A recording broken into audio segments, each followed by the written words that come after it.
Hi there, esteemed audience, and welcome to another episode of Middle Grade Ninja. I'm your host, Rob Kent. As you know, I'm the author of Rob Worm's Bird Adventure, which is going to be released here March 23rd of 2023. If you're listening to this after that, good news, it's already available. Just go get your copy. I'm also the author of Banneker Bones and the Giant Robot Bees. And good news, today, this very episode is episode 200, which is just incredible. And I couldn't do it without you, esteemed audience. I'm so grateful that you've been tuning in and supporting the show. And I couldn't be more thrilled to be chatting with James Ponti today. But 200 episodes in, if you've enjoyed the show, if these hours of content have brought you any kind of joy or knowledge that you wouldn't have had otherwise, I know that's certainly true for me. Do me a favor and write a review on whatever service you're listening or watching this on. Just take you all of maybe a minute at most. You can do it on the device you're listening on. Just pull it up while you're hearing the show and just say, I like the show, 5 stars. 4 stars, whatever you want to do. I greatly appreciate it. That helps me out, helps the show out. Plus, if you're listening, I'm thinking maybe you've got a book in you, and then one day when it's out, you're going to want to come on the show. And if you help support the show, 1, it'll still be here, and 2, it'll be an even bigger audience to promote your book to when you come on. So I greatly appreciate that. As always, for more interviews, with literary agents, editors, publishing professionals, all the world's best people, head to middlegradeninja.com. That is more than enough intro. By God, James Ponti is here. We got to get started. James, welcome to the program. Thank you so much. I can't believe I'm on number 200. This is really, really pretty exciting for me. The double C, as they would say in ancient Rome. So it's good to be here. Well, I am thrilled to talk with you. I've got all kinds of questions about City Spies and your career and everything else, but esteemed audience knows that I never torture my guests by making them sit through me summarizing their biography or their background. Why would I do that when you're right here and could do a better job of it than I could? So if you would, give esteemed audience an overview of your background. All right. Hello, everyone. My name is James Ponti. I am the author of 3 middle grade series, soon to be 4. The Dead City series, which is about a secret society that polices the undead who live beneath New York City. The FRAMED series, which is a mystery series in the tone of a Sherlock Holmes, but with a 12-year-old boy and girl in Washington, D.C. who consult for the FBI. And then currently I am writing City Spies. And City Spies, the 4th book comes out soon on February the 7th.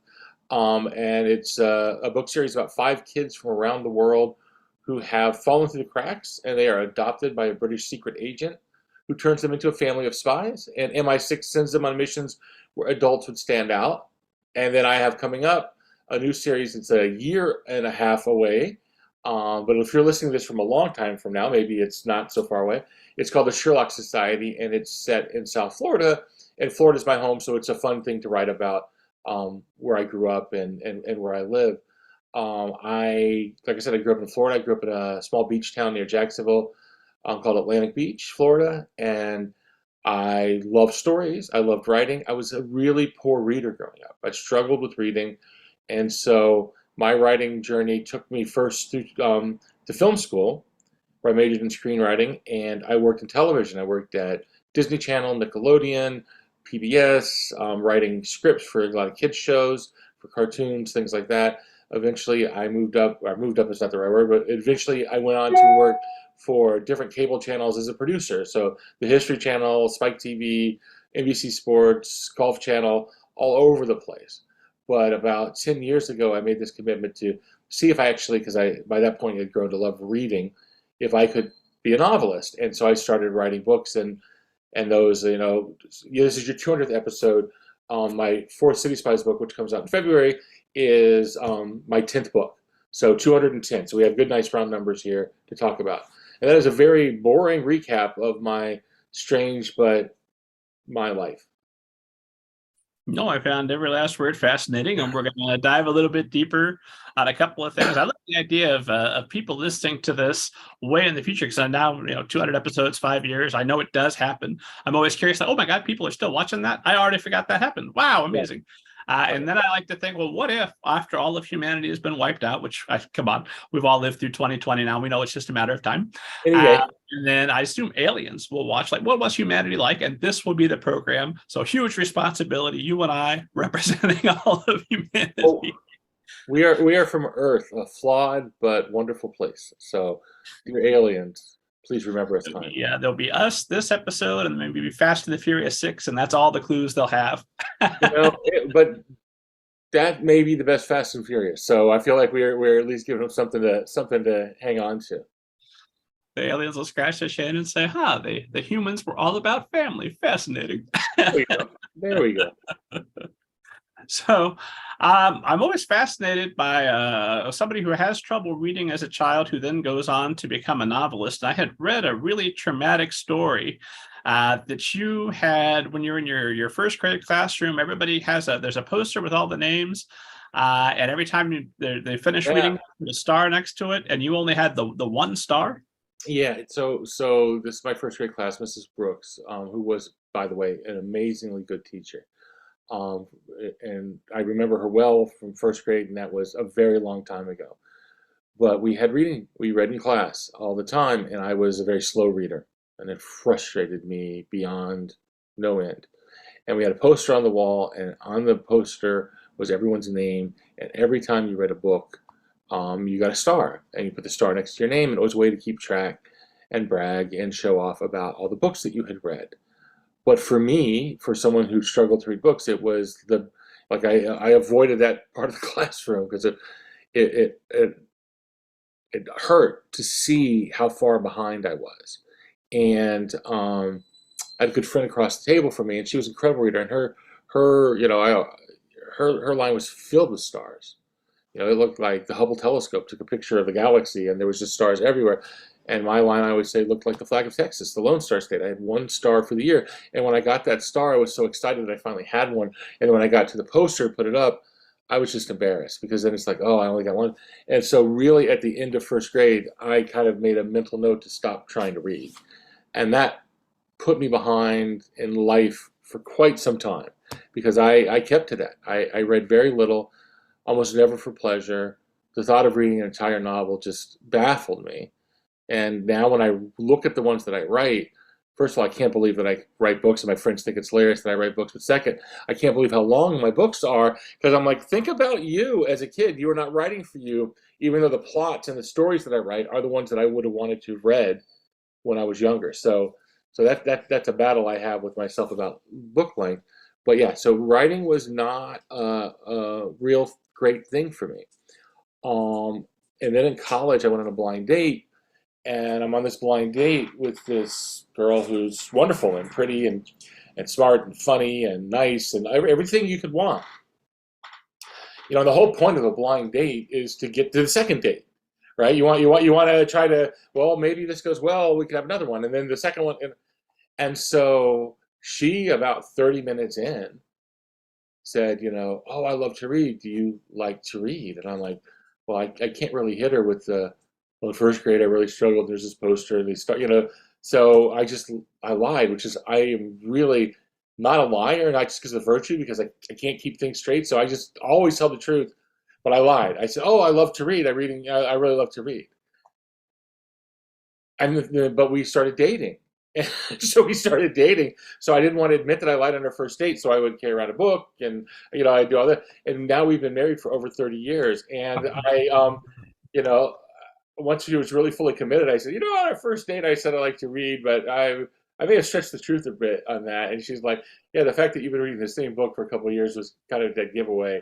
Because she reads a book a week, 2 books a week sometimes, and she's a school teacher during vacation. It's like every other day just to keep up with her book habit. So it was a long journey, and it is really the only real regret of my life is that 7-year-old me made a decision that even teenage me followed, which was I'm just not going to try reading.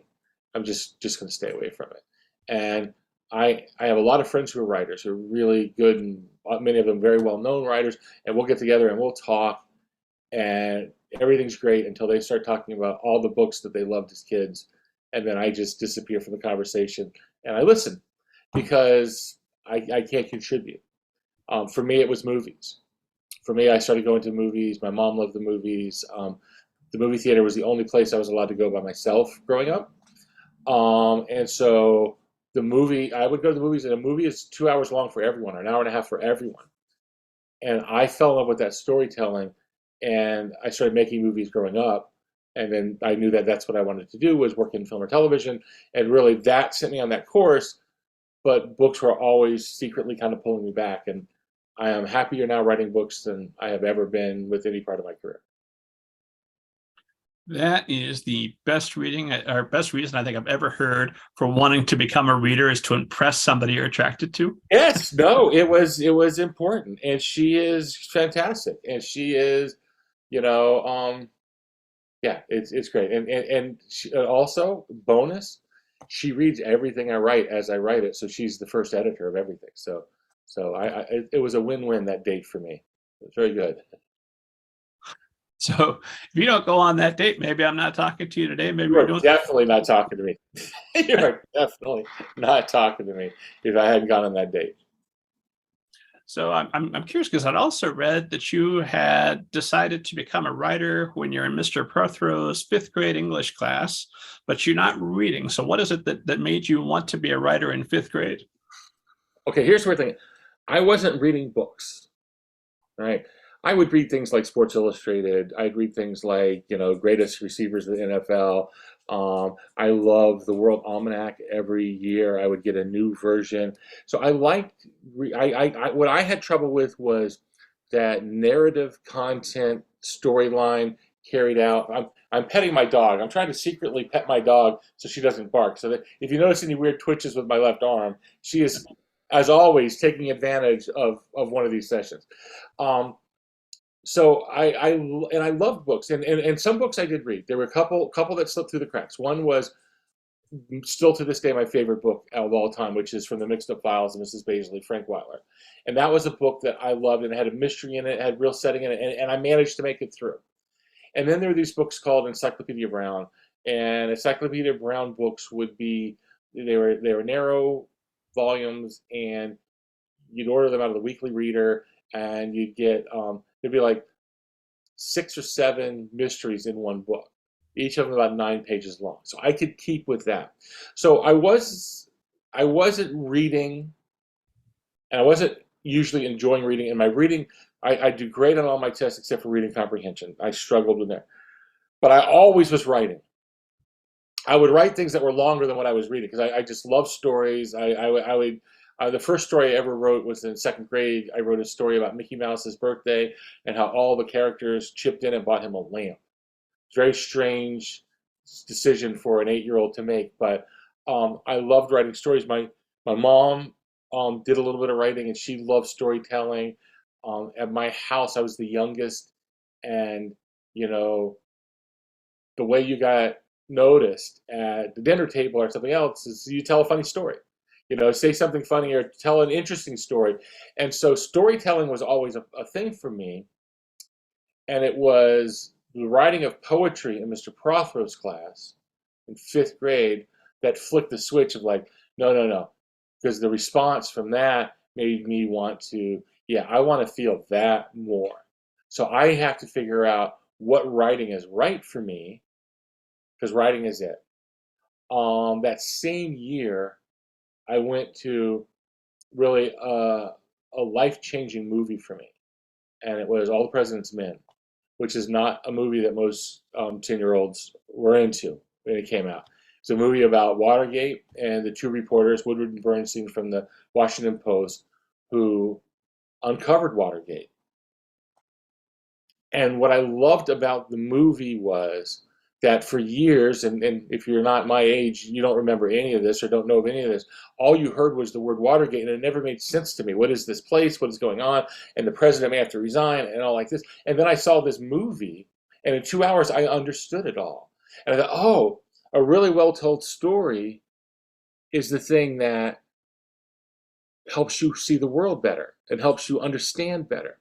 So this combination of this great teacher and writing poetry in his class, and poetry was great because it was short enough that I could really do the whole thing, gave me a sense of word and word selection and rhythm and pace and that. And then a story about writers.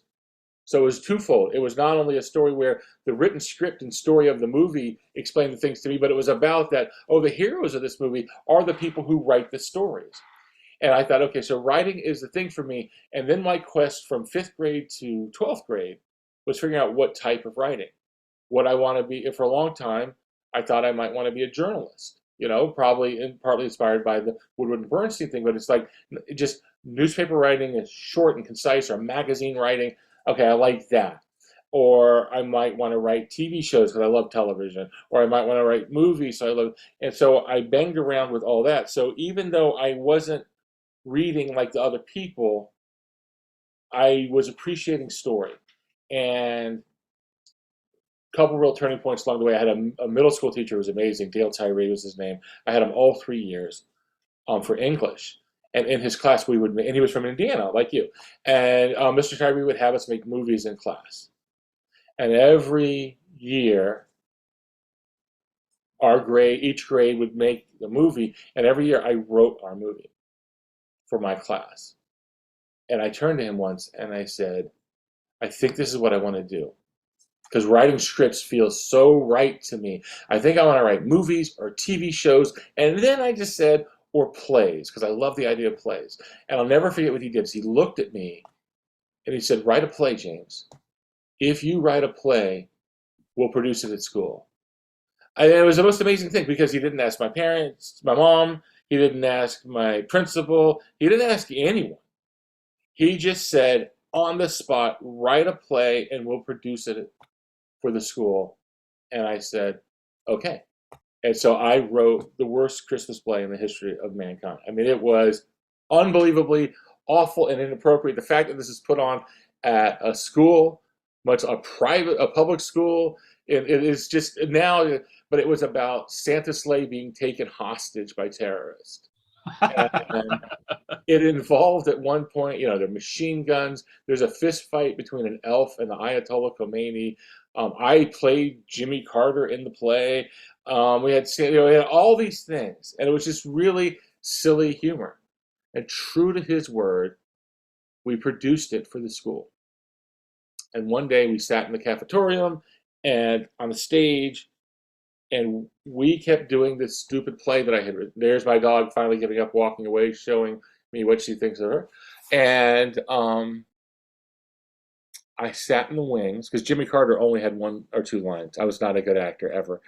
So I was in the wings, and I just sat there and I watched the kids in the auditorium watching the play. And they would laugh at my stupid jokes. And I thought, yeah, this is it. So it got to the point that when I was in college, when I was a senior in high school, and my family had no money. So I was going to be a scholarship kid at whatever school I went to. And I applied to 3 schools. I got into all 3, and it was going to come down to the financial aid. And it was basically down to, if I went to the University of Florida, I was going to major in journalism. But if I went to Northwestern, I was going to major in journalism or try to get into playwriting. And if I went to USC, I was going to major in screenwriting. And USC came through with the great financial aid offer and scholarships, and that's where I went. So it was really, I'd like to say I decided, but in the end, finances decided which path I was going to choose once I got there, but I knew it was going to be writing. And interestingly, none of those were English or going to write novels. That was the thing. And it was an anxious time in my house in the spring semester of my senior year. Not only was I leaving the town that I knew my whole life, and my mom was moving the day after I graduated from high school, but I was like, career paths were wide open, as they probably should be at that. I still decided probably at too young an age, but I knew I wanted to write. Well, now that you've got all of these great Hollywood film and television contacts, why are the wheels not turning to get this Santa sleigh being attacked by terrorists movie made? I rightfully did not save any copies of that, so we would have to start from scratch. Yeah, it was in tune with what then became very popular, which were these silly Naked Gun comedies or other like just slapsticky kind of anything can happen things. But yeah. I know it wasn't a sincere question, but I look back on that thing and I just can't believe. But it's so what it tells me is how important it is for students to get not just positive response and criticism, but encouragement to do things. And, first of all, him stopping English class for us to make a movie was a pretty bold move for a teacher to make. On top of that, to say, okay, James, you're going to do this, we're going to do that. Worst case scenario, that took up 2 weeks of English class to memorize the play and build the sets and do all that stuff. And I know with the way that we have with standards and testings now, it couldn't happen. But boy, did that change my life. We are recording this January 11th, so of course we just had the holidays. Watched a bunch of Christmas movies right up to the big day. Watched the Santa Claus and watched the Die Hard, and now I'm thinking just cram those two. It is Santa Claus and Die Hard, decades before either of those came to be. Those movies came, but yeah. So maybe I was ahead of my time, and I just did not realize it. There's still time. If everyone's listening to this, like, oh my God, I would definitely pay to see that. We could make this happen. And I've always wondered, a brief divergent thought about Bob Woodward. Mr. Woodward, if you're listening, please come on the show. I'll ask you this question directly. But I've always wondered, since he was sneaking around, meeting with Deep Throat to uncover Watergate, and it looked like quite a bit of work, quite an impressive feat. And then flash forward all these years later, when he's writing Rage and some of his other novels, and he's literally talking to the president on the phone, and the president is openly confessing to crimes. I always want to ask him, do you get bored? Do you feel like later life wasn't as challenging as it was when you started your career? That's a great thought, but the truth is probably, and not just with that president, with any president, you're going to get more accurate information from Deep Throat in the garage than you are from the mouth of the person. So it's I think that he's had it's really divergent from middle grade fiction, but his books were important books to me. That when I went and started reading, I read like a bunch of them in a row. And what I really liked that he did, and Tom Wolfe did this, and a number of others in that new journalism phase, which is they wrote nonfiction as though it were fact, right? They wrote nonfiction as though it were fiction. Like it reads like a novel. Like if you read All the President's Men, if you read The Final Days, if you read The Right Stuff by Tom Wolfe, it reads like he's making this up because this is so exciting and so thrilling, and it's not stilted like nonfiction often was before. I do kind of an opposite. I write stilted. No, I don't. I put a lot of nonfiction in my fiction to make it feel rooted. So I do tons of research in my books, and I have just spent the last 2 days researching the intricacies of the U.S. Capitol building, the Botanic Gardens, the Brazilian Embassy, and the National Zoo, because they're all locations in the book that I'm writing, and I'm trying to make sure that I get the details right. So this kind of bridge between fiction and nonfiction has always kind of fascinated me, I think. Really exciting nonfiction storytelling, or really accurate and researched fiction storytelling. Well, this sounds like a perfect opportunity to talk a bit more about research and your habits, because I know with City Spies, City of the Dead, available now, esteemed audience. Available this week, depending on when you're listening to it. Pre-order it, buy it, whatever. I know you actually... Here's what kills me. I'm going to interrupt you for a second. You have a copy. I haven't seen a copy of that book yet. My copy hasn't arrived. And now 2 or 3 people have shown me pictures that they have. Hold it up for me. Let me take a better peek at that. Let me see the back. Oh, yeah. I can't wait to get mine. Okay. All right. I have 2 copies. No. They sent me I assume that soon I'll have them, or on the 7th I'll just go ahead and buy them. But yeah, okay. So I know with City of the Dead, you contacted an Egyptologist to help you with the research. But these are the City Spies series. is why they're traveling to many famous international locations, the Great Wall of China, et cetera, et cetera. Do you get to go to some of these places firsthand, or is it enough to do the reading? How do you get yourself in the headspace of what it would be like to be in these locations? Okay, so I'm currently writing the fifth City Spies book. The fourth one is one that's coming out now. Add to that the 3 frame books and the 3 Dead City books. So that's 10 novels altogether, 11 with the new one coming out. There are only 2 of those where I haven't been to the places that the books were set in. And those were the 2 books that came out that I wrote during COVID. That said, I don't know that I could afford it to go to Moscow and Beijing and Cairo, but afforded time or money or whatever. But I try to go to all of them, and I try to really research. For the new book that I'm writing now, my wife and I went to Venice, which is, that's a great excuse to be able to go to Venice, research there. And I did extensive research in Washington and New York. I've been to London, I've been to that part of Scotland where they're set, I've been to Paris, I've been to, so otherwise I've been, and I really I go with the researcher's mind, but also I go with, part of my life has been in film production. And so I always have loved geography. I've always loved travel. I did a travel show for a number of years. And I did a show for the History Channel that went to places where famous things happened. And when I would go to these places, I want to learn about them, but also I want to know where to set the camera, right? So part of the job of scouting a location is you go, and so like if I am going to, let me think of okay, I did a story on the George Washington Bridge in New York for the History Channel.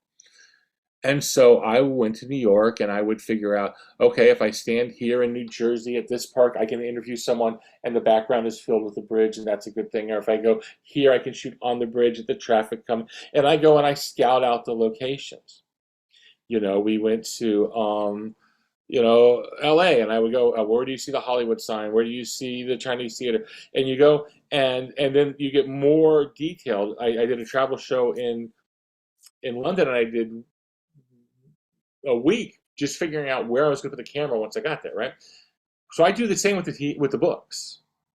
I go to, and there's a scene that takes place in the train station, Edinburgh, Scotland, where they're following someone.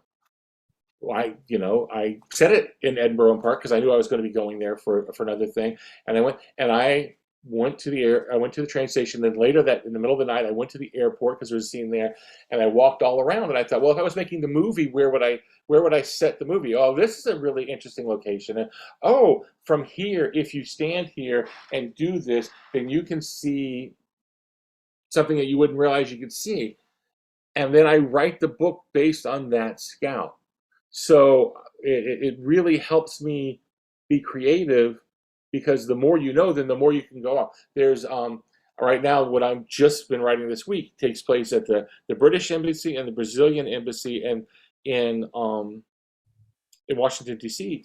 And so I went there early in the morning and I took a bunch of pictures and I walked and I said, oh wow, so there's this great statue of Winston Churchill. And the way the statue is built, Churchill is taking a stride and he's holding his fingers up in the victory sign. And I knew this, but also it said on the plaque, I known it from research, it's built over the border. So 1 foot is in the embassy property, so it's in the United Kingdom, and 1 foot is in the U.S., and he's bridging the gap between England and the U.S. And oh, that's neat. But what I didn't know until I went there is across the street is Nelson Mandela, and he's holding up the power fist, right? And so in front of the South African embassy. But if you stand behind Winston and you look at now, it looks like they're getting the morning paper and waving at each other, because he's got his finger up, and he's got that, and it's like saying, "Yo, Nelson, how's it going?" He's like, "Winnie, my man," and it's like, and so I thought a kid will like that more than the facts of who these guys are. So that's the thing that I didn't know.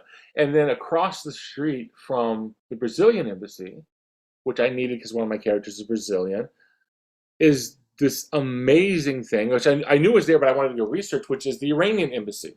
So the Iranian embassy in Washington, D.C. has been empty since 1979, right? The Iranians in Tehran stormed the U.S. embassy. We cut all diplomatic relations. But they own the embassy itself is part of Iran, but we don't have relations with them. So they can't come here to do anything with it, but we can't do anything to it. So there's a building in some of the most prime real estate in Washington, D.C. that sat vacant for 40 years. And if you go there, like, do my math right? Is it 40? Yeah. And if you, so the windows are boarded, and it's just this really eerie, haunted house. I'm like, well, that's kind of neat. And so I went there early one morning, hoping I wasn't going to get arrested because I didn't know what the laws were, and I just started taking pictures so that if I want to use this, I can use. So I do that. I have pictures. I have them on my phone. I load them on my computer, and when I'm writing scenes, I pull up the research photos to help me set the stage, but also to remind me of the, oh, what did it sound like? What did it look like? What did it smell like? How crowded was it? What was the feeling there? And so I really try to research the places as good as I can that way. The ending of that book, book 5, takes place at the New York Public Library, and I got a tour behind the scenes there with my editor and my wife, and it's unreal how cool it is behind the scenes. And one of my favorite parts is the fact that the stacks in the middle of the library no longer hold the books, that their books are now kept in a more environmentally protected area that's underneath Bryant Park. But the bookcases are empty, but they're still there because the bookcases hold up the building. Because when they built the building, they thought, well, there'll always be bookcases. So the bookcases are actually towers, and then the floors just go up to them. But there's a slit, and you can look down and you can see all the way down to the ground because they're really giant beams that are holding up the building. And then these cool little things that look like they're droids, little tram that carry the books on tracks to and from. And it's like, only being back here doing the research, I could do a generic description if I had never been here or if I'd never researched. They go behind the scenes, and I could have made up stuff that would probably, but it would have been, yeah. But by going and finding all the stuff that's really there, I feel like I can now really write something exciting that makes you feel like you've been there. Because that was what was great about From the Mixed Up Files, Miss Paisley Frankweiler. I was a kid in Atlantic Beach, Florida, and I was reading this book about this girl who ran away and camped out every night inside the Metropolitan Museum of Art while she was hiding from her parents. And that was a real place. And the artworks she was talking about were real artworks. And that jump is what hooked me. That, oh, I could go, when I go to New York someday, I can be in this room that's in this book. And I wanted that. Out of curiosity, when you're scouting for the History Channel, these famous locations, Yeah. is part of your contractual obligation to look around and wonder, could that have been built by ancient aliens? Could that have been built by ancient aliens? That's only if you're working for, I think, Discovery. Discovery, if you're working for Discovery, when you're working for the History Channel, you're only supposed to look back and not in the alien component. That's part of the contract. But still, you can't help but wonder sometimes. Was my sandwich made by ancient aliens? Sure. Ancient astronauts. And of course, you've got to do the research, especially with today's kids so savvy. You can slap on a virtual reality helmet and be anywhere in the world and get a detailed look. You can walk around and see it in person, so to speak, close enough. But you don't want to get so bogged down in the research that you're not focused on the story. So when you approach a new City Spies, this is a good time to ask, since you're working on book 5 as we talk. What do you start with? Do you sit down and say, okay, this is the emotional arc that I want to achieve? Do you have some kind of plot, or do you just go by your pants and fill it in as you go? What's your starting point? There's 2 or 3 basic starting points. So City Spies, like I said, it's 5 kids fall into the cracks. Each has their own special thing. They use as their code names the cities that they're from. So there's Brooklyn and Rio and Sydney and Kat from Kathmandu and Paris are the 5 kids. Well, we made a decision really early on in the conceptual phase that the books would have different main characters. So we would rotate between those 4 kids, who's really kind of the lead. And they're not so much the protagonists as they're the plus one. So Paris is going to lead the way. The other 4 are going to be right there. So I know at each story, I have I need to address five story arcs. Each of the kids really. The other thing that's wonderful, but also then adds to it is, I know from talking to kids, readers, young readers, everyone has their favorites and they're all different. So it's like I can't ignore Cat for a book because I will alienate 1/5 of the readers, right? So they all have to have their stories, but someone has a major story that's more about them. So the first two things I need to know at the start of the book is who's the lead and where's the final destination of the book, because what's going to be on the cover. What's the cover art? The idea at the very beginning was as simple as each cover has a famous landmark and you're going to know where you're going the second you see it.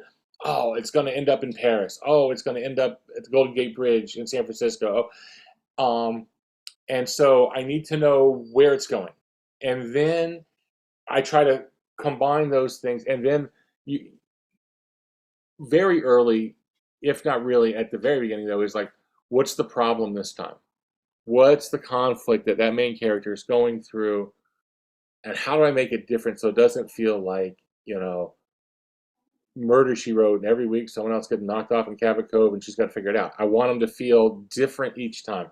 I want them to feel like, oh, this one is more action, or oh, this one's technological, oh, this one, but still true to themselves. So that's the balance. The beginning half of the process, there's a lot of back and forth of trying to wedge in all the elements so they don't feel wedged in. So, okay, so we're going to have, there's code, there's excitement, okay, there's a couple thrilling locations, there is a very, I feel like the plot line is already on the edge, right? It's 12-year-olds, 13-year-olds, 14-year-olds who are working for MI6. So if that seems out of the norm, I better make sure that the conflicts these kids are going through hit home, that they are what kids go through everyday life, what found family is like. Because found family is a very big part of these books for me. To me, the books are really ultimately about these 5 kids and these 2 adults from all different places forming a family that's a real family. And their family first, spy second. And how the decisions play out because of that. And what that means to be a family.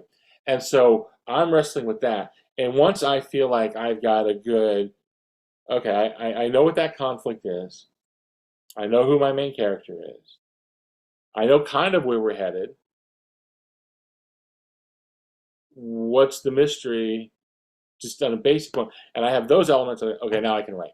And that's really up until that. So that's all part of the writing process. But you're not really putting any words on the page until those things are figured out. And once I have that, then it's hopefully off to the races. But usually they're tortoise races, not thoroughbred races. It's still slow. It's still a slow process. But yeah, but I'm getting better at it. Hopefully now, 10 books in. I want to see the unwritten episode of Murder, She Wrote, where Angela looks around and says, "Oh my God, everyone in town has finally been murdered. They're all dead now, and I guess the murderer must be me, just by default." That's where it was headed. That's where I think it would. Now that would have been the bold Newhart ending, right? That she wakes up at the end and then she's in prison. And it's like, oh, she's killed them all. But no, so no. So you've got your outline, you know what your conflict's going to be. So what does the writing process, it's a tortoise race, what does that tortoise race look like? You get up every day and you're working on it a little bit, or is it in short tortoisey sprints? I don't have an outline. I have elements, but I don't really outline. I try to flesh out, so an outline of sorts, the first, say, quarter of it. So then my hope is to always stay ahead a few chapters of, okay, now we're heading in this direction. So I like discovery along the way, but I also like to know that, it's not aimless discovery. No, the beauty is I no longer work in television. I loved it, but I'm happy to be over it. I wake up early every morning because my wife's a high school teacher and she gets up early. I walk the dog and I sit here in this room and I start trying to write. And I try to write through the morning and a good part of the afternoon. And then when the creative stuff falls off in my brain, I try to shift over to the other things, websites, um, promotion, research. What are you doing 2 books from now? And all that kind of stuff. I'm at the point now where, but I always fall behind at that, and I'm at the point now where this book is literally due in about a week, and so I am wake up at 5, start writing, walk the dog at 7, keep writing, go to bed, walk the dog a couple more times, eat a couple of times, and go to bed at midnight to wake up at 5 and start over the next day. And it's just write all day trying to get through this at the end. But it's also kind of fun because with mystery, so much of it is setup that once the dominoes have all finally been set up, you get to watch them start to fall. And at that point, the writing, by necessity, but also by design, does go faster. 2 weeks. I appreciate you making time to chat with me Oh, today. for you? No, that's great. That's great. Yeah, what about you? How is your writing process? Is it different than that? Is it similar than that?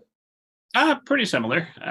So obviously, the closer we get to deadline time, but my deadlines are artificially manufactured. I say it has to be done by then, but it's Right. specifically so I have enough time to rewrite. I'm a far better rewriter than I am a writer. Okay. The thing that I do a lot is I rewrite a lot as I go along. So like a lot of time, like usually on a Monday, I'll go back like 5 or 6 chapters and I will reread them and tweak them along the way and then have a running speed when I get to the current chapter. But then I keep doing that. I've gone over those chapters a lot. Not to say I don't do a ton of rewrite, but for me, I need to keep rewriting throughout. And then I'll give it to my editor, and then we'll rewrite it again with her. And then I'll have another voice telling me what does and doesn't work. Um, but for the longest time, because I work television, I did all my writing late at night or on the weekends. So I would write until 3 or 4 in the morning with sweet tea and Mountain Dew or something like that to keep me up, and it just wasn't a healthy way to live. So now I'm now, but what I find that's odd is now that I've been able to do this all the time, I can't stay up. I've eliminated caffeine from my life, but I can't stay up late. I try. I can maybe write to midnight or 1 a.m. But boy, I don't know what the return on the investment is at that point. So I like this. I like daytime writing. It's nice. I'm awake. I'm alert. It's very good. With kind of, going back, what is it about television writing that necessitated writing so late? No, the problem is I'd work at TV all day on my TV job. Then I come home and to write a book, I wouldn't be home. I'd have to wait till the kids were asleep. It would be 11 o'clock at night, midnight that I could start. So that was for years. I started doing. I wrote a couple romantic comedies for Simon Pulse. I say I've written 10 books. If you go I mean, technically I've probably written 30, but I did books that were tie-ins for like Disney movies. People, oh well, you used to write movies and you know how to do this, so we'll send you the screenplay to this Pirates of the Caribbean movie and write a novelization of it. And so that took creativity, but it didn't take as much because you have the character, you're adapting at that point. And so I would do that stuff at night to raise money to pay for life and kids and tuition and whatever it was. Um, so that writing had to be done at night, and I told my wife, I said, which was good for me because that's kind of anonymous writing. And since I didn't have the academic, and it's not all about academic, but I didn't train to be a novelist, and I didn't have all those years of reading as a kid that other people do to build on, that became kind of like a secret grad school for me. That I was writing these books late at night, and I was developing the muscles necessary to write a 100-page story. Okay, a 200-page story. Okay, descriptions of this. Okay, well here we want you just to make something up. Okay, and so that was, and I got to a point, and then I wrote the first 7 books that I've written. I wrote all the Framed books, all the Dead City books, and the first couple City Spies books that way, late at night on the weekend, and they were doing okay, and they were getting well received enough. And I told my wife, I go, imagine what I could do if I wasn't always so tired when I was writing them. And so now I get to find out that I'm still tired, and it's I don't know that I'm any better, but that it was, hopefully the books are getting better. Hopefully I'm getting better at doing it as I go. So it was 12 years ago at age 44, which I know because you tweeted about it here recently.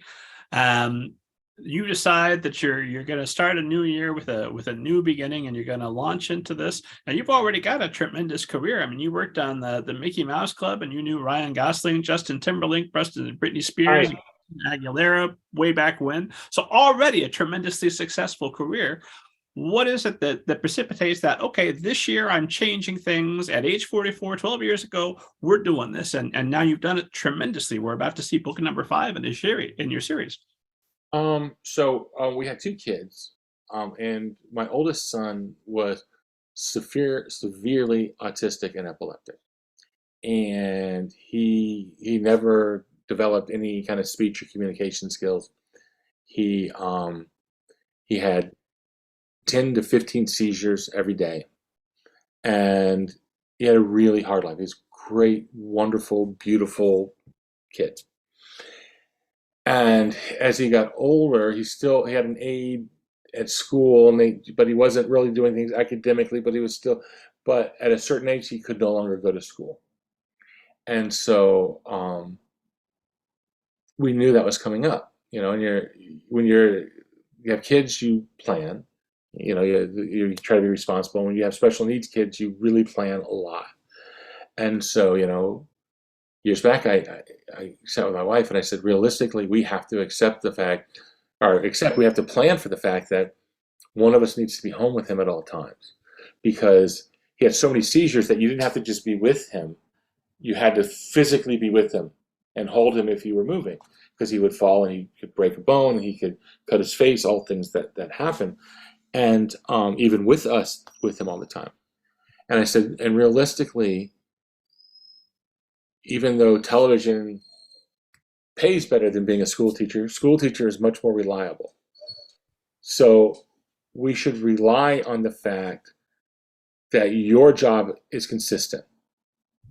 So we need to develop, for me, a job that I can do at night, so that I can watch Alex throughout the day, and you can come home from school at night, or you can come home from school and you'll take over watching him, and I'll work. And I mean, we would have to lay in bed with him for 3 hours. We'd rotate every hour, more or less, just to hold him because of the seizures, so he could fall asleep.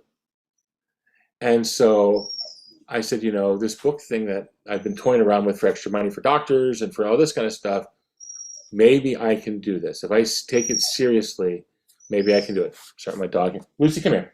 I will pet you while we're doing this. And so, I said, maybe what I need to do is try to see if I can really write a book. And so, as opposed to the other books, which was, hey, James, we'll give you X amount of dollars, no royalties, if you adapt this thing. I said, sure. And so I came up with this idea about these high school kids who fight the undead in New York City. And I submitted it. And I sent it to an agent, and I sent it to Simon & Schuster, because that's who I had done a lot of the work for. So I knew someone there. And both of them wrote back that they really liked the idea, but that it's not a young adult novel. I thought it was a young adult novel. They said, this is the content that you write is middle grade, but these kids in this book are too old for middle grade. So either you would have to make it content fit, and they're both kind of frank in a kind way. It's like, we don't know if that's the writing that you're really meant to do, or you're going to have to make their ages fit. And I had already spent a lot of time working on this. I thought, okay, I'm appreciative. And this was like in summer. And I didn't have full faith in it. So I would toy with it every now and then. But the need was still there for me to find this new career. And so, like in November, I realized, well, I'm close. And so I finished adapting I only sent them 7 chapters, 6, 7 chapters, to be middle grade instead of young adult. And I thought, well, they won't even remember. It's been so long. I've missed the chance. And it was just simmer. I said, I know what I'll do. I'll wait a week and I'll send it and I'll make it seem like it was purposely sending it on New Year's as a good luck thing for all of us. Like, here's it. So I wrote in the email, here's our thing to start the new year. This you may not remember, but you liked it, and hopefully now you really like it. And in the year, and both the agent and the editor responded within 24 hours of each other a few weeks later that they absolutely wanted to do it. And so that was now becoming the thing. So I'll get this and I'll get this, and when I have to quit my TV job, I'll have a career. As it happened, our son passed away about 4 years into that, and it's obviously devastating. You know, he died. So we had every reason to think he was going to live to a very old age, and yes, he had a lot of problems, but he was an amazing kid and loving the light of our life. You know, and so I couldn't write for a while. The writing part of me was just every part of me was turned off. And eventually, I have to keep going with the story. And oddly, I found that in writing these books, it kept part of him alive. It was like he's the reason for the books in the first place, and he's imbued in it. Him and my other son. My other son's amazing, but you know, it was the and no, I'm going to keep writing these. Even though I don't have to for the reason I thought I have to for another reason. And so they become my ongoing testament to my amazing son, Alex. And hopefully the books do well and reach people. And every now and then I'll get letters from people, emails and calls from people, parents at children's hospitals. And they talk about, you know, your book has really been important to us as my daughter goes through chemotherapy or as my son is going through this treatment because we're in a hospital room. We can't go anywhere. And this has happened multiple times, which is amazing to me. And we read the book as a family. And in an area where we don't have a lot of joy, this is bringing us joy. And all I can think of are all the hours I've spent in children's hospitals or hospitals. And I feel like, all right, Alex, you are helping out more and more. Of course, Kat is neurodivergent. Is Yeah. that a part of trying to Yes. express and bring acceptance to people? Yeah. My other son is also neurodivergent. My other son is on the spectrum-ish, and that really is a lot for him. You know, it was all my books actually have featured a character like that. The FRAMED books, the main character Florian looks at the world differently. And in the Dead City books, the main character, actually not the main character, a side character named after my son, has that trait. And what I really wanted to tap into, because I saw it firsthand, was looking at the world differently is not a bad thing, especially when you at all. I mean, it's a gift that has a lot of hard things you have to work through, but it's great in problem solving. You know, and so tapping into that, I think if I've heard them say it's not the case, but if you see the Sherlock, the Benedict Cumberbatch Sherlock, he seems to be on the spectrum. It's like if a kid can read that, and I've had kids with Asperger's write to me about, I read this book and I felt like that's me, and it's like it's such a great feeling for me, but it's I want to empower kids to use their brains, their friendship, their creativity. That's really at the heart of all these books. And that's all the brains and all the different types of creativity. And so, yeah, so that ties in. All the characters in the books that I write are based on me, my kids, my wife, our friends, people I know, not directly anyone, but more like bits and pieces of everyone. You know, let's put these three together here, and let's put these three together there. And it really is a really interesting way to appreciate the people around you if you try to get in their head a little bit.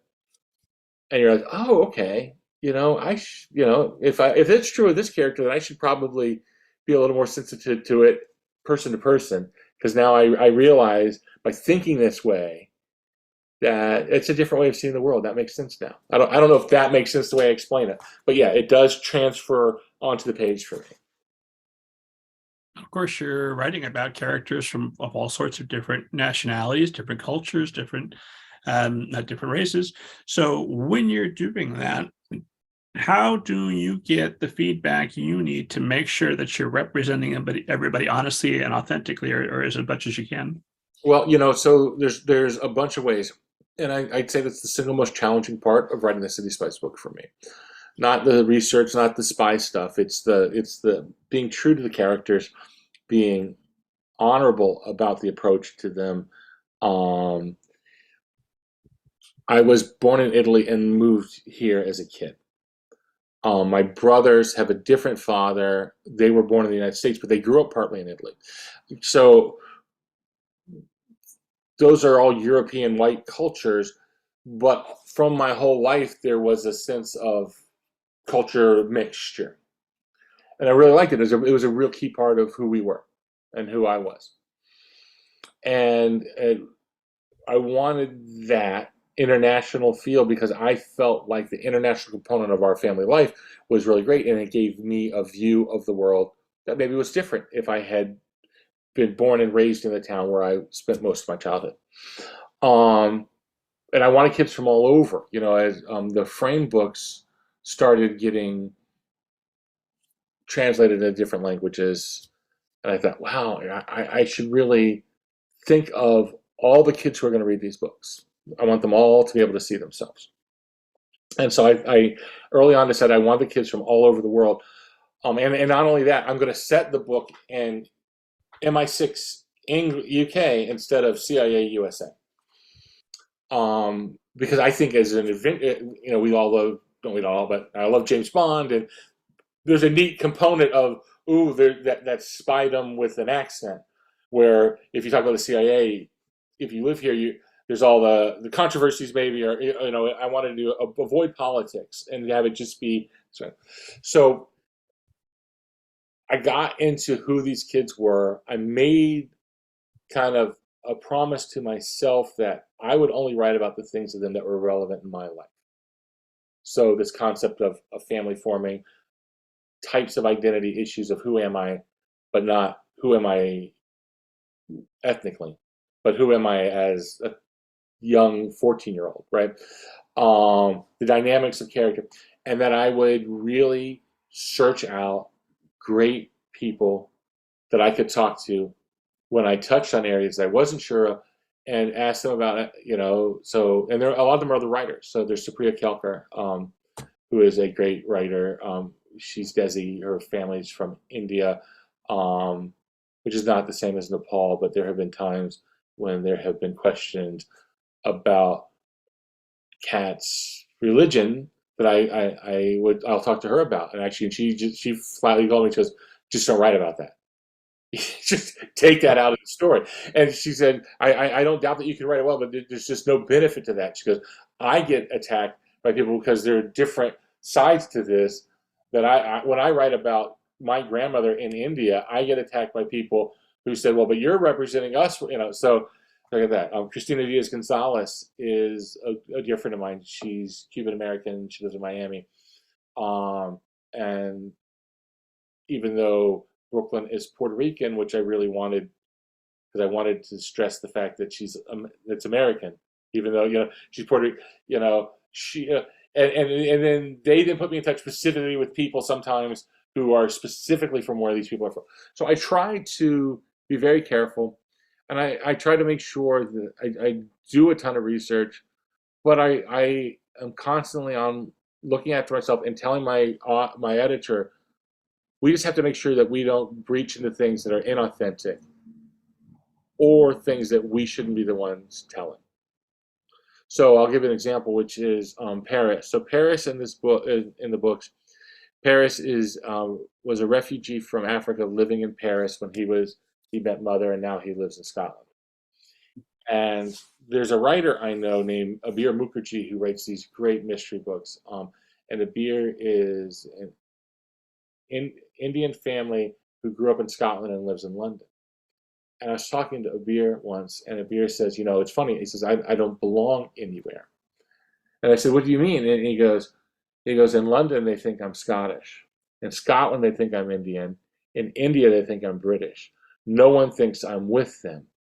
And I'm all of those things. And I thought there's a real dynamic that I want to touch on with Paris, that Paris has an identity crisis of some sort because African, French, Scottish, but I don't want it to be about his specifically African identity and racial identity, because that's not for me to write about. So I'm not going to write about that part. But I do kind of understand this. Am I more French or more British or more whatever? And kind of like this core of like, how do you see yourself? I think we all know that. How do we see ourselves?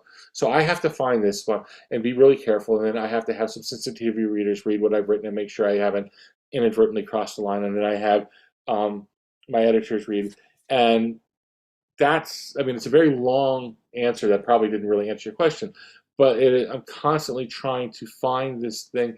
And, you know, one day, hopefully, if it becomes a movie or a TV series, it'll be great because then the cast they will know all that stuff. And they will be of those places and they will know. But it is a lot of research, it is a lot of caution, and it is remembering that mostly what I'm writing about are families on a family on an adventure trying to solve a mystery and keeping to that, because that is, I think, the appropriate turf for me to write on. I think that's a fantastic answer. That's absolutely outstanding advice. Coming up here, you're writing book 5. Do you have some envisioned ending for the series at some point, or so long as families are giving you feedback and everybody's loving it, you're going to keep going? You know, I don't have the master plan for how it ends. So I think the books have to work a certain way. I think every book has to be a standalone, start to finish. I haven't read any others. I'm not going to read any more. I want to be fully satisfied by this book that I read. It has to have a mystery, adventure, mission, case, whatever you call the plot dynamic. It has to have emotional resonance, character arc. It has to have all these things. But I think a series also has to have a connection to the other books. And you want an ongoing storyline that is addressed and adapted and with enough satisfaction that I don't feel like, as a reader, I'm being teased along endlessly. So, for example, the famous in Friends, will Rachel and Ross get together, not to get together? And the problem with that is if they do, then you got to break them up, or you don't know how long the show's going to go. So I don't know how long the book series is going to go, and I don't have an ultimate answer to the big storyline, but I do try to resolve major parts of it, and I do try to keep that going. And I'm happy to write this for as long as Simon & Schuster is happy to publish it and people are happy to read it. But I will every now and then call my editor up and say, hey, you know, like for instance, right now I'm contracted to at least 6 books. And I will write, I'll talk to my editor. She's awesome, Kristen Gilson. I'll talk to Kristen and I'll say, okay, Kristen, I don't want to put you on the spot. I'm not putting you on the spot. I know we are contracted at this point only to 6. I'm asking for any commitment other than that.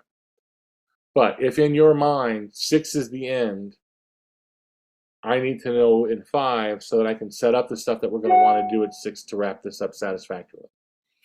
And if not, or if you think it might be, I can put some of it in. But what I don't want to do is I don't want to set up the finale and then have us go 4 more books, because then it'll be like, wait, I thought we were building to something. And so she's been really good about that, and we'll talk, and luckily she said, I don't see any reason to wrap it up. So I'm like, okay, that's all I need to know. And so I don't know how long it'll go. I do know I'm starting a new series next year. One of the reasons I wanted to start the series partly is because I'm not doing television, and I want to have the security of, okay, I know what I'm going to be doing for a while, but also I wanted to be able to be ramping something up if and when City Spies ramps down, so hopefully readers can have a continuous experience and I have a continuous connection with them. But I think for a while it's just going to be the two going simultaneously. And hopefully Sherlock Society catches on too, and I get to write more than just a couple of those. Well, there you go, esteemed audience. If you want to see City Spies Book 10, you better get out there and buy Book 4. It's, yeah, or check out the library. We want to buy, we want to sell, but I don't want to. I don't want you to have to spend that much money to keep up with me. So just buy every now and then. Definitely buy Sherlock Society when it comes out. So that plot is really fun. That I'm really excited about. It's a multi-generational story in the sense that it's a family, a three-generation family in Miami, and the kids are bored, and the grandfather, is a retired columnist or investigative reporter from the Miami Herald. And so they end up investigating his old cold cases that he was never able to solve decades earlier. And he's kind of like the third wheel as they drive around South Florida, digging around the Everglades or going to the Keys, looking for Al Capone's lost treasure. All these, and it's a really fun dynamic that's different than what I've written, but still fits with what I've written. And that's the first two are available now, and there are more coming. No. Sherlock Society doesn't come out until 24. So I'm just writing 2 books a year now, and so that is the day after I finish City Spies 5. I'm writing back on Sherlock Society. So keeps my mind up with Framed. And I wanted to ask, while we're talking about your series, City of the Dead, is that meant to be kind of a sneaky? Oh, I can't believe I did that. So Dead City and City of the Dead. It was because the City of the Dead is a location in Egypt that they visit, and it's also another name for the necropolis where all the pharaohs are. And we liked the word city, and it fit. And then it wasn't only after we committed to it that, oh wait, I've already had a whole series called Dead City, and now I have City of the Dead, and the Google algorithms will confuse. It's like, okay, well, it's done. So I like the cover though. The readers will fall in love with City of the Dead, and they'll say, "Oh, well, now I'll go check out Dead City." They're very different though. They're very different.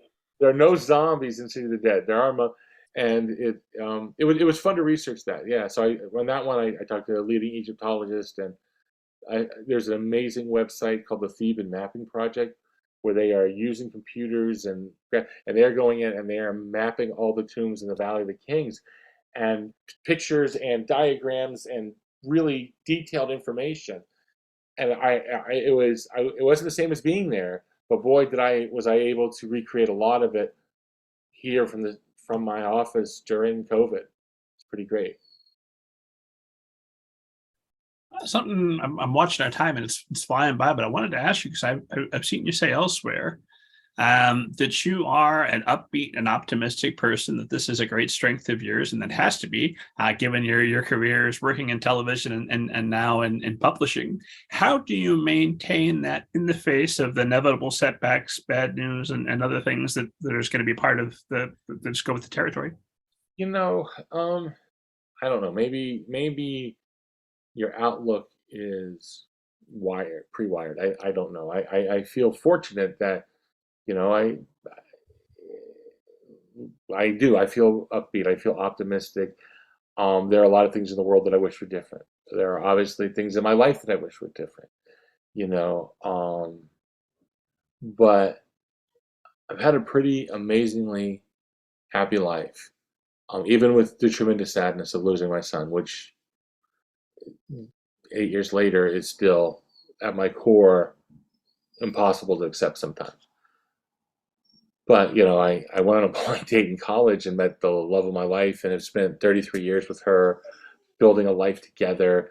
I grew up in a family that didn't have much money, but had a mom who was fun and adventurous, and we saw things and went places that, it was great. I've got incredible friends in the writing community, friends in life, and I think positivity brings back positivity, but it's not a Pollyanna thing. It's not an artificial thing. It's, partly growing up, I never knew my father, and I could have gone 2 ways with that. I could have gone bitter about, I should have a father. He should be part of my life. Even if my parents weren't together, he should be. It's like I never met him. I never saw him. Not really 100% sure who he was. But I had a mom who was just there for me and loved me and encouraged me. And I thought, I'm getting more positive out of my one parent than a lot of people I know are getting out of their two. So I should look at it that way. And I should look, a philosophy of life, a strategy is always to look for the positive in the negative, and it's not. That's because a lot of times that's where the strength is. In television production, it's like no, the negative is that we don't have money for the budget. The positive is that means we get to be more creative because we don't. That means there's less expectation because we don't. So embrace the negative and make it a positive. And so I thought, well, I don't have a father, but I also don't have the negative baggage that I see some fathers giving their kids. So I can imagine, what did I want a father to be? And then when I have kids, that'll be the touchstone of what I aim for. No, I got, and again, it's pretty easy to be positive when a lot of your life goes well. And I understand that, a lot of people would love to write books, and I get to do that. A lot of people would love to work in television, and I got to do that. And, I have often worked in environments where the goal is to make people laugh. When we have all the writers together at Mickey Mouse Club, it's like, all right, this isn't funny. Make me laugh. And you're surrounded by really smart people that are funny, and they're making you laugh, and you want to be up for that challenge and do the same. And yeah, life is beautiful, and there's so many great, amazing things out there. So I try to focus on them, and I try to be realistic about the negatives and accept them for what they are, but try to fix them or move on from them.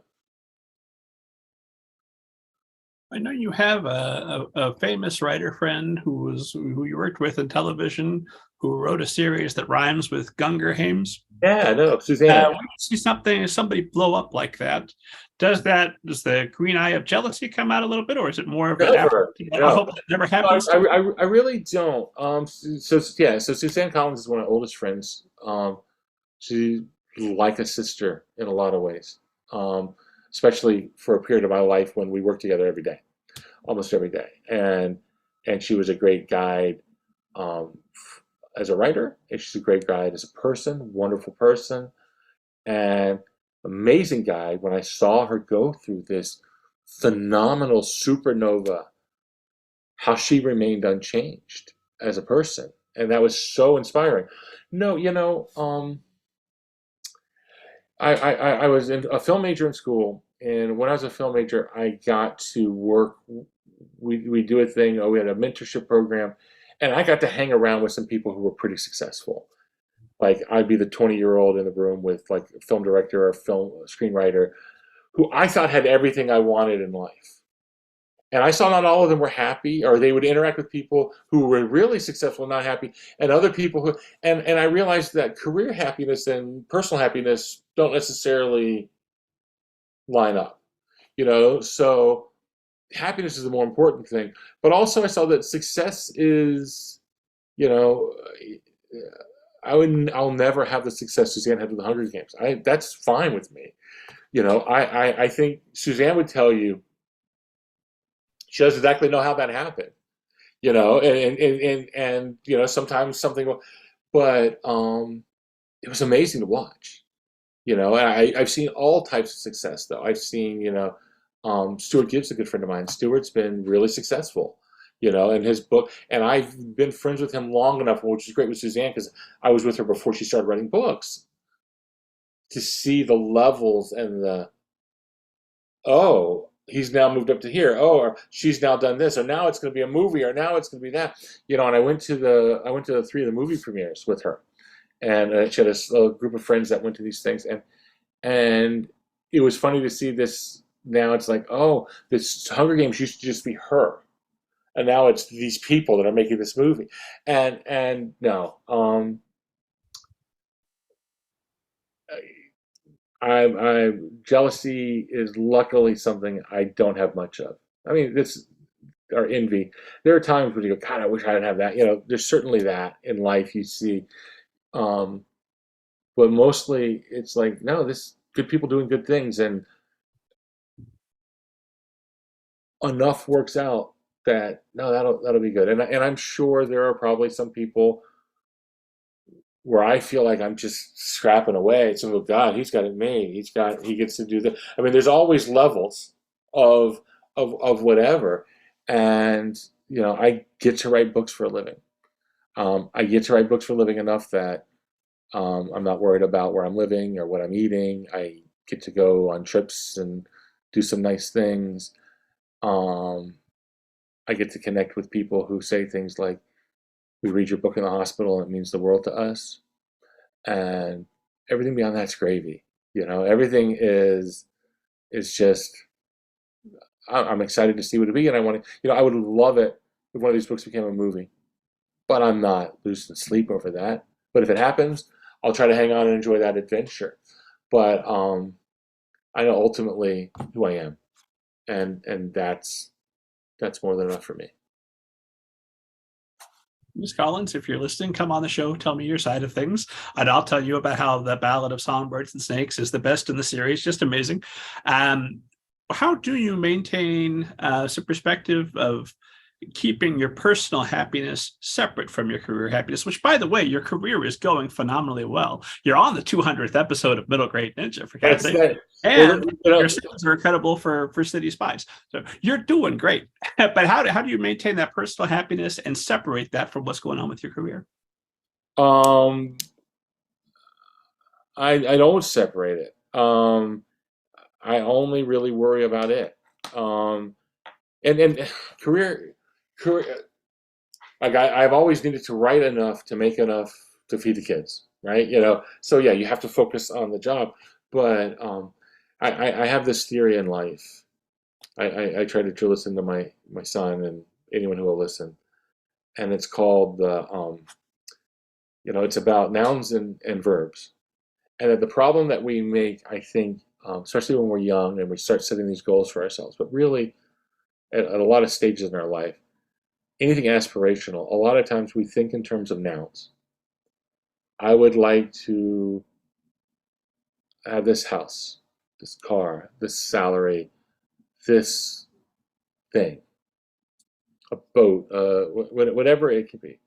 But nouns are things, and things are never going to make you happy, right? Things are never going to reciprocate emotion. And even if you get those things, and I've seen people get the things they wanted and be like, really, is that it? And so I told my son when he was graduating college and when he's getting married, and like that, I said, life is so much better if your aspirations all just involve verbs.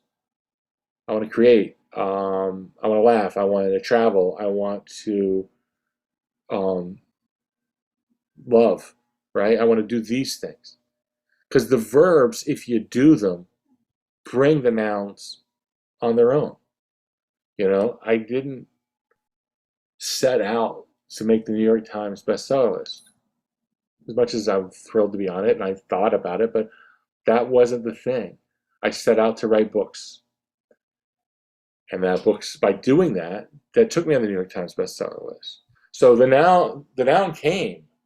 But if my whole goal was, I'm going to do what it takes to get on the New York Times bestseller list, and then you get there, it's like, okay, so now, my life didn't change the next day. It was just a neat thing. But the neat thing was, oh, you know what it is? It shows that this book thing that we have all been working on, because it's not me, it's my wife, it's my family, it's my editor, the publisher. We've all been working on these books. I get my name on the cover, I get the credit. We've all been working on it. And now the New York Times list, you know what? That's a chance for us to say, way to go, keep doing what we're doing. But the focus has always got to be on the verbs. My verbs are hang with my wife, be creative, laugh with my friends, go great places.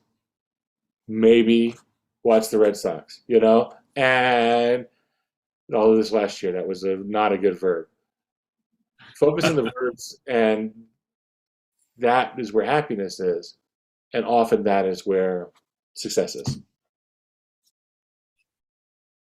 I don't know if any of that makes sense, because my son would always look at me like, "Oh yeah, God, the nouns and verbs thing again." But to me, it makes sense. Well, I want to say yes, but I have the PSVR 2 pre-ordered, and February 22nd, we'll see. Maybe that's the noun that we'll we'll finally do it. I think this is the perfect note to end on, and yet episode 200, esteemed audience knows I would never forget to ask, because I ask everybody who comes on, James Ponti, have you ever seen a ghost and or a flying saucer? Okay.